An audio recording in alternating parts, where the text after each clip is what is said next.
Good morning.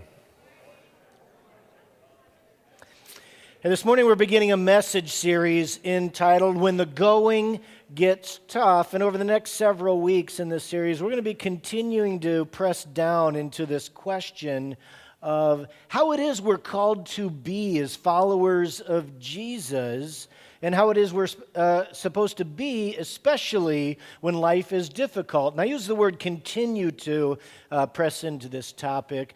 I use the word continue because if you've been around for the last year or so, then you know we've been taking excursions into the New Testament book of 1 Peter. And a major theme of the book of 1 Peter is to encourage us as followers of Christ to keep on choosing to live lives of love, to keep choosing to do lives of goodness towards the people around us, and especially when the people around us are making it very difficult to love them.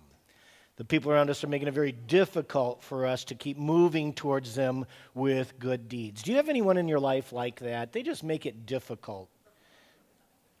If it's the person next to you, elbow them. Say, you are that person in my life. What's that? She already elbowed you. Yeah.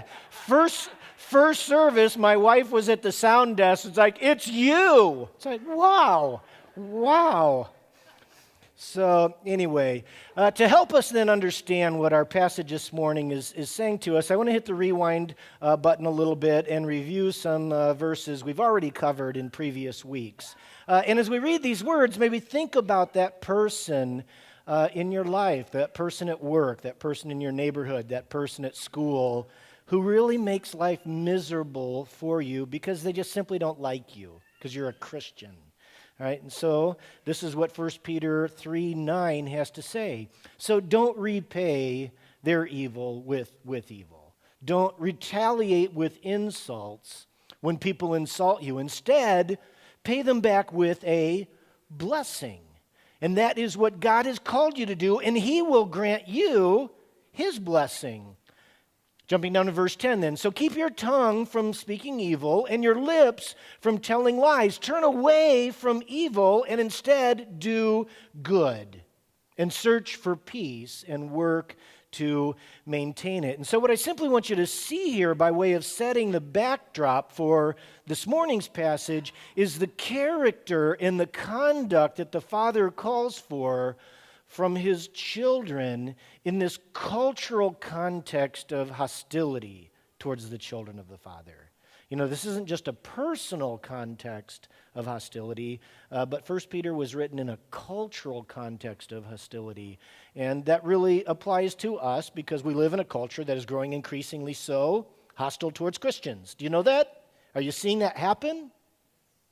Yeah, it's going to happen more and more. That's my prediction. I hope I'm wrong, but I think it's going to happen more and more. And so this is the backdrop then for our character and our conduct. So in a cultural conduct where evil is being done to us, we're not supposed to retaliate, but in fact we are to do good in our culture instead. And in a culture that is insulting Christians, we talked about this last week if you were here, that you just really see Christians as a bunch of morons. I use that word very precisely.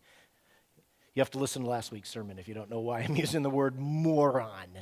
It's in the Bible, actually. And so if in our cultural context you are finding yourself insulted and treated like you're a moron, this passage tells us don't retaliate with insults back. Instead, pay them back with a blessing. In a cultural context where we're being lied about, where we're being misrepresented, where we're being misunderstood, we don't speak evil in return. We don't tell lies in return. Again, we're to bless. We are to do good in our hostile culture. In this cultural context where there's been a war declared on the Christian faith and there's a war that's been declared on Christians, we are not to declare war in return, but we are to turn away from evil and instead do good. Search for peace. Christians declare peace on a culture that is declaring war on them. And work to maintain that peace. This is what we are called to do. And so we can see here, just again, painting the backdrop for where we're going to be going this morning, that in a context then of cultural hostility towards us as the children of the Father, that the Heavenly Father calls us and empowers us to live lives that are radically countercultural, to live lives that are radically counter-hostile. And pay attention to that. We're going to talk about that more in a couple weeks. We are to live lives that are radically counter-hostile. Right? The Father calls us and empowers us to live lives that are lives of radical blessing towards those around us, even when they're hostile. Live lives of radical peace and lives of radical goodness towards a hostile culture. That's what God has called us to do. And so, anyway, that's just all by way of setting a backdrop for where our passage this morning goes in verse 13. And it drills down more deeply into our character and our conduct in this context of hostility. So 1 Peter 3:13 now picks up with this thought. So now that you're doing good, now that you're moving towards others with goodness and love, so who will want to harm you if you are eager to do good? So if we do good and we just love the people who don't like us, they're not going to want to harm us, right? Is that what this is saying? It's not, actually. Sorry to disappoint you. The answer to this rhetorical question is not, well, everybody's going to like us if they just get to know us, right? Isn't that how we feel? If they just only knew us, they would know what wonderful people we are. That's not the implication here. The implication here is that when we do choose to continue to move out in the Father's power of loving others who are hostile toward us and doing good towards others who are hostile towards us, there will be, or better yet, there may be some people who relent of their hurtfulness and their insult and their harm towards you. There may be some of those people, but not everyone will relent from hurting you because you're a Christian. How do we know that that's the implication here? Because verse 14 goes on to say, but even if you do suffer. So verse 13, now, who will want to harm you if you are eager to do good? Well, hopefully fewer people, but even if you suffer, implication, you will. Don't bank on not suffering as a Christian, because you will. And what happens then? So even if you do suffer for doing what is right, God will, what's the word? God will reward you for it. And so don't worry or be afraid of the threats, their threats, those people around you. Instead, you must worship Christ as Lord of your life. And if someone asks you about your hope as a believer, always be ready to explain it. Next slide. Verse 16, but do this. Explain in a way that is gentle and respectful. Keep your conscience clear. And then if people speak against you, they will be ashamed when they see what a good life you live because you belong to Christ. And remember, it's better to suffer for doing good if that is what God wants than to suffer for doing wrong. And so what I want to do this morning is just begin in the middle of this passage in verse 15, and then we're going to kind of work our way outward, and we'll spend probably a couple weeks on this passage. So in verse 15, this is what we saw. Instead, you must worship Christ as the Lord of your life, and if someone asks about your hope as a believer, always be ready to explain it. So here's the question, why would they ask? Why would they ask? Keeping in mind that the backdrop here is how we are to bear up well when the people around us are mistreating us and misunderstanding us and misrepresenting us and persecuting us. Why would those people ask us what our hope is? You understand the question? Why would they ask? Why would that person you were thinking about earlier, maybe that person you elbowed earlier, why would that person who's insulting you, that person who thinks you're a moron because you're a Christian, who threatens you, who does evil towards you, who causes you harm, why would that person ask you about your hope as a believer? Why would they look at your life and say, you know what? I don't like you, but I don't get you. What is it about you that makes you so different than everybody else? Why would they ask? And maybe reflect on this question. Have they ever asked you? Have they ever asked? Something to think about. Well, in this passage, there's really at least 5 what I would call curiosity-provoking qualities. Meaning 5 qualities about Christians in the context of hostility that ought make the people around us curious. Because those qualities are conspicuous. Because those qualities are not like the way other people live their lives. In this passage, 5 curiosity-provoking qualities. We'll cover 2 of them this morning for those of you who are looking at your watches. Unless you want all 5 this morning? What do you want, 2 or 5? Oh, I only want 2, but I don't think I can say that. Why would people ask us? I'm sorry, that was really awkward, wasn't it? Well, I don't even know what I'm supposed to be saying right now. Here's the first conspicuous quality of the children of God in a hostile environment. The conspicuous quality. People would ask us about our hope when they see our eager goodness. Our eager goodness. We saw this in verse 13. Now, who will want to harm you if you are eager, Christian, to do good towards those who are persecuting you? When we live lives of eager goodness, when, and especially when, the people around us are mistreating us and disliking us, and they call us morons or treat us like we're morons, blah, blah, blah. If in that context, even still, we move eagerly towards those people with love, with kindness, with good deeds, there will be, or at least there may be some of our persecutors who will experience that and say, what is your deal? What is your deal? I don't get you. What makes you unlike everyone else I know? They will ask, they might ask, we'd hope, because their experience of our eager goodness. That Christians are conspicuously doers of good deeds, even when it's hard to choose. Well, listen to this.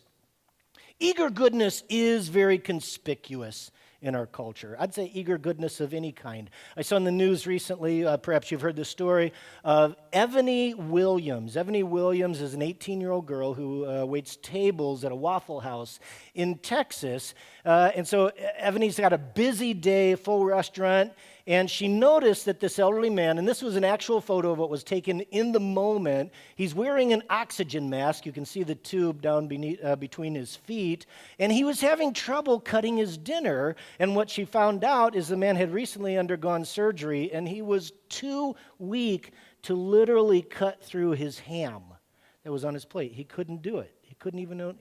So anyway, Agony stopped. She took time, even though she was swamped as a waitress, and she cut up his ham for him so he could eat his dinner. Right, that was just a really simple act, right, of goodness, right? That's very heartwarming. So listen to this. So there's a patron who's sitting at this table that's right across from the photo. This woman notices what's going on, snaps a picture of it, posts it on Facebook with this reflection. I'm thankful to have seen this act of kindness and caring at the start of my day while everything in this world seems so negative.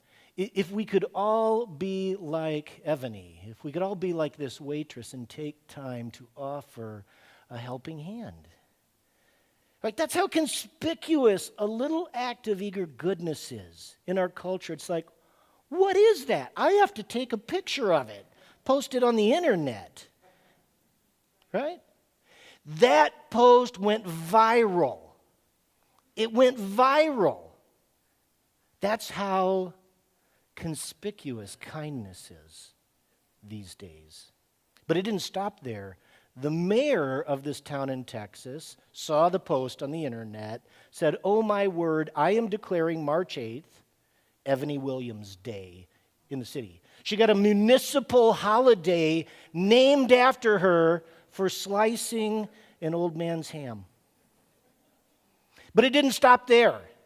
A representative from Texas Southern University saw what had happened. Let me get the quote. Reached out to Agony and said this to her: "Your act of kindness is exactly the kind of student we want at Texas Southern University." And in recognition of her gesture, they presented her with a $16,000 college scholarship.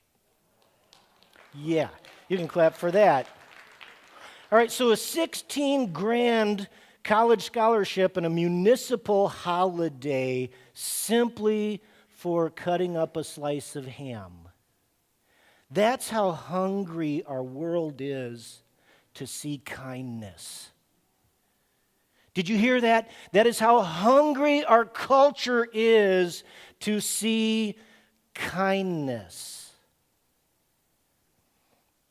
That's how conspicuous a simple act of eager goodness is in our world that is just growing more and more disintegrated, right? And more untrusting and more hostile. And the eager goodness of the followers of Jesus Christ should be especially conspicuous in a world that is hating them more and more. That we would still choose to cut somebody's ham for them, even though they think we're morons. Understand? Eager goodness will make those people around us, even those persecutors, take notice. What is the deal with Christians? I don't get them. The more we insult them, the more kind they are. The more good they do. What makes you guys tick? That's the first, eager goodness. That's what they will see, and that's why they will ask. All right? Secondly, the people around us will ask about our hope because of our righteous suffering. Say, righteous suffering.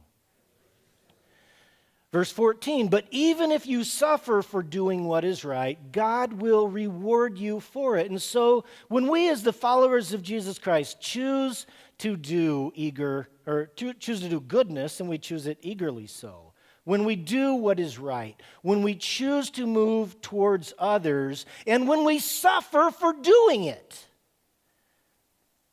right? When we take punches in the back of the head for loving a person who's not loving us back, for being kind to a person who's not being kind back, when we're doing what is right, that is conspicuous. That is, it's weird. It makes the persecutors around us take notice and say, "What is wrong with you, Christian? I don't know anybody like you. Why do you do what you do?"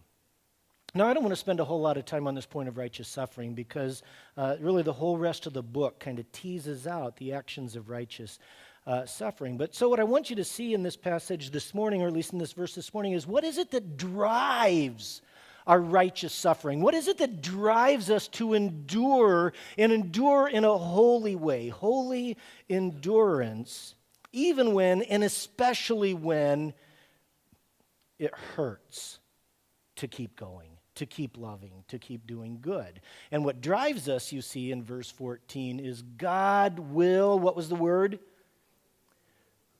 It's the Father's reward that drives us to endure for righteousness' sake, to endure righteously.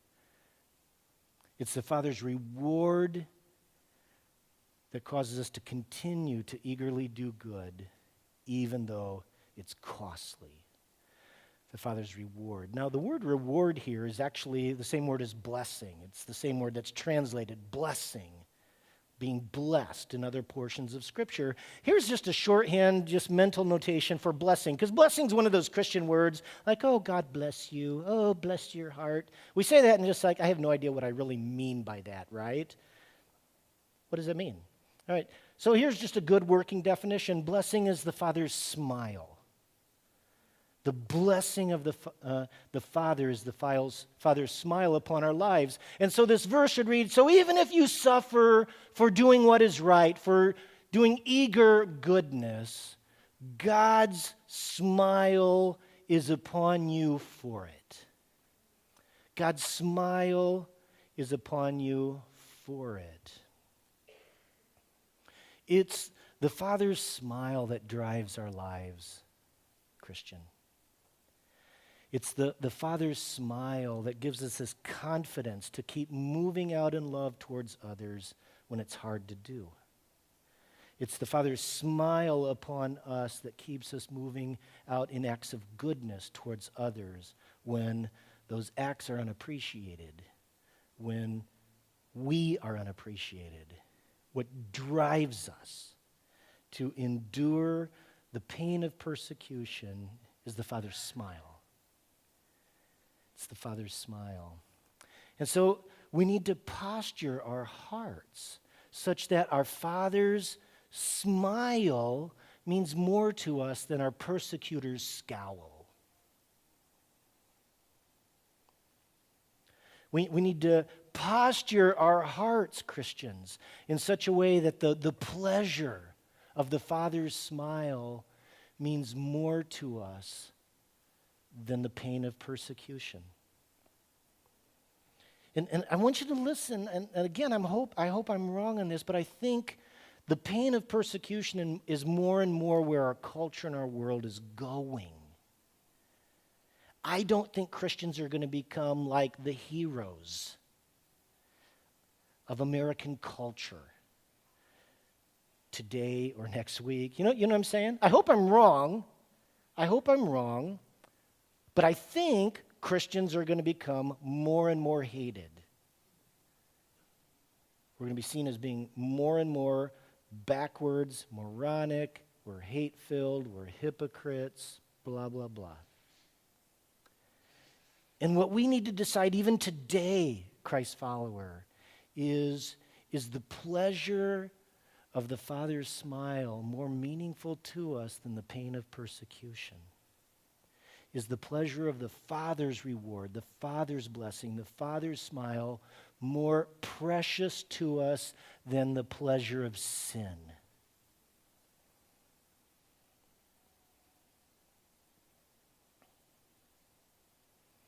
We need to make those decisions before we get there. Because if we can't make that decision now, before the pressure, before the heat gets too hot, I tell you what, it's going to be way harder to make the decision then. Is the pleasure of the Father's smile more meaningful to us, more precious to us than the pain of persecution?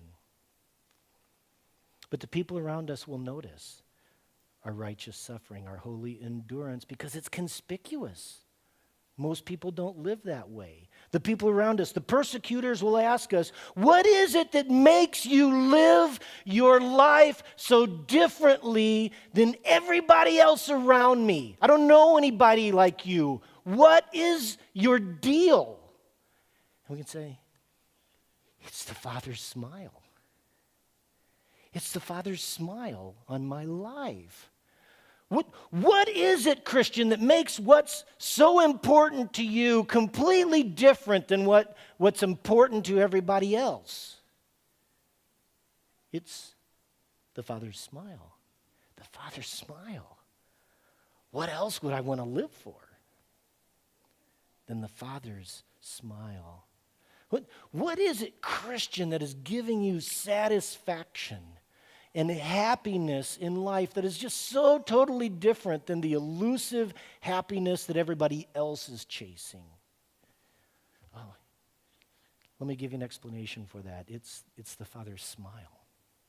It's the Father's blessing on my life that makes me so different. So the Father's blessing, the Father's smile is the greatest reward for the Father's children. The Father's smile is that which gives us confidence in who we are. It's the Father's smile that gives us confidence in how we're to be. It's the Father's smile that sustains us through the resistance and the persecution, the hostility and the pressure. It's the Father's smile that empowers us to keep on keeping on, moving towards our persecutors in love, moving towards our culture with eager goodness. It's because of the Father's smile.